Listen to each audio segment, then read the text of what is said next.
नमस्कार, मैं हूं पद्मजा जोशी। आप देख रहे हैं आज की अड़ी। जिस सीएजी रिपोर्ट को आम आदमी पार्टी की सरकार ने कई सालों तक रोक के रखा था, आज उसी रिपोर्ट को दिल्ली की नई सरकार ने अपने वादे के मुताबिक विधानसभा में पेश कर ही दिया।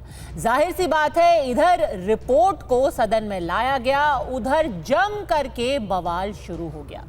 सीएजी की रिपोर्ट पेश होने से पहले ही विधानसभा में आम आदमी पार्टी के विधायकों ने नारेबाजी शुरू कर दी थी। उसके बाद विधानसभा के स्पीकर ने 21 विधायकों को निलंबित किया और फिर मार्शल बुला के उन्हें सदन के बाहर निकाल दिया। दरअसल आम आदमी पार्टी कल से ही सीएम ऑफिस में बाबा साहेब भीमराव अंबेडकर और शहीद भगत सिंह की फोटो के हटाए जाने को लेकर के विरोध प्रदर्शन कर रही थी। उन्होंने आरोप लगाया कि ये बाबा साहेब और शहीद भगत सिंह का अपमान है जो कि बीजेपी सरकार ने किया है। वहीं बीजेपी ने आपके दावों को फर्जी बता दिया। इसके बाद ही विधानसभा के बाहर विपक्षी विधायक धरने पर बैठ गए। वो प्रदर्शन करते रहे। उन्होंने कहा कि ये दलितों का अपमान है, सिखों का अपमान है। इस सब के बावजूद सदन के अंदर कार्यवाही जारी रही। आपको याद होगा कि सीएजी की ऐसी 14 रिपोर्ट हैं जो अभी तक दिल्ली सरकार ने पेश नहीं की थी। चुनाव के दौरान यह एक बहुत बड़ा मुद्दा भी बन गया था। भारतीय जनता पार्टी ने यह चुनावी वादा किया था कि जैसे ही हमारी सरकार बनेगी वैसे ही एक एक करके सारी रिपोर्ट हम सदन के सामने रखेंगे, उन्हें टेबल करेंगे और उसी के तहत आज पहली रिपोर्ट सदन के अंदर आ गई और ये पहली रिपोर्ट थी दिल्ली की शराब नीति को लेकर। वैसे तो ये रिपोर्ट बहुत लंबी है, लेकिन आइए आपको समझाने की कोशिश करते हैं कि सीएजी की रिपोर्ट दिल्ली की शराब नीति को लेकर के और उसमें हुए घोटाले को लेकर के क्या कहती है। इसमें साफ साफ लिखा गया है कि जो शराब नीति आम आदमी पार्टी की सरकार लेकर के आई, उससे 2047 करोड़ रुपए का राजस्व घाटा हुआ है, यानी कि 2047। ये आंकड़ा दिया है इस सीएजी की रिपोर्ट में। आखिर ये नुकसान हुआ कैसे? दरअसल इसकी कई वजह बताई गई हैं। पहली वजह यह है कि लाइसेंस देने में नियमों का उल्लंघन किया गया।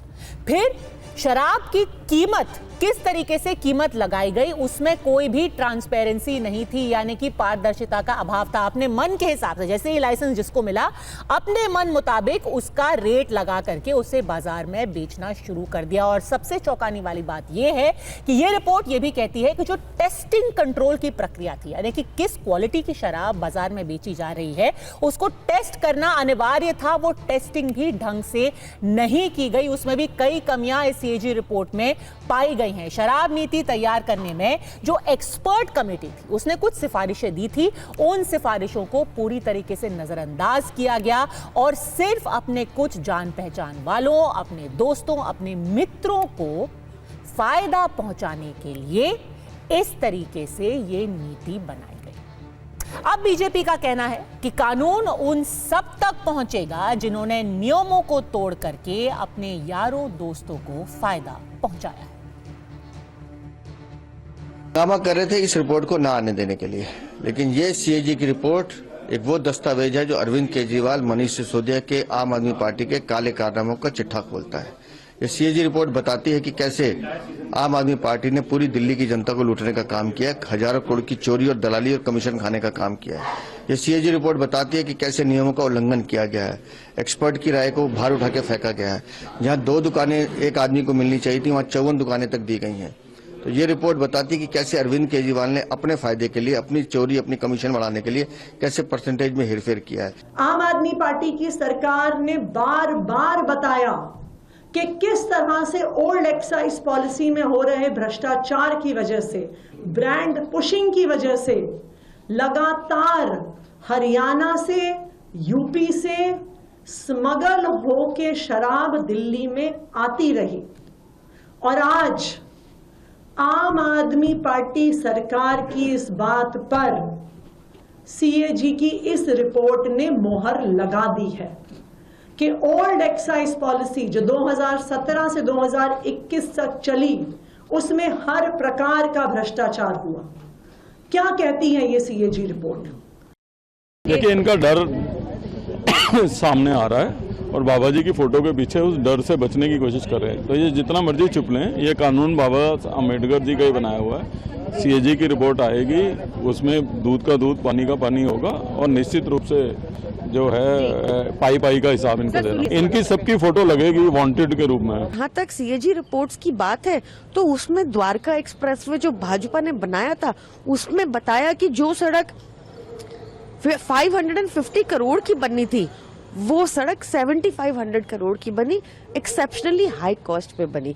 इस पर जांच करनी चाहिए उनको, इस बात पर जांच करनी चाहिए कि कैसे कॉन्ट्रैक्टर्स को धोखा दिया गया, कैसे स्विंडलिंग हुई, आम जनता को करीब 20 करोड़ का नुकसान पहुंचाया। जब अयोध्या प्रोजेक्ट बन रहा था उसमें भी इन्होंने घपला कर दिया। इस सब की जांच कीजिए ना, अगर सच में सीएजी की रिपोर्ट की जांच करनी है तो।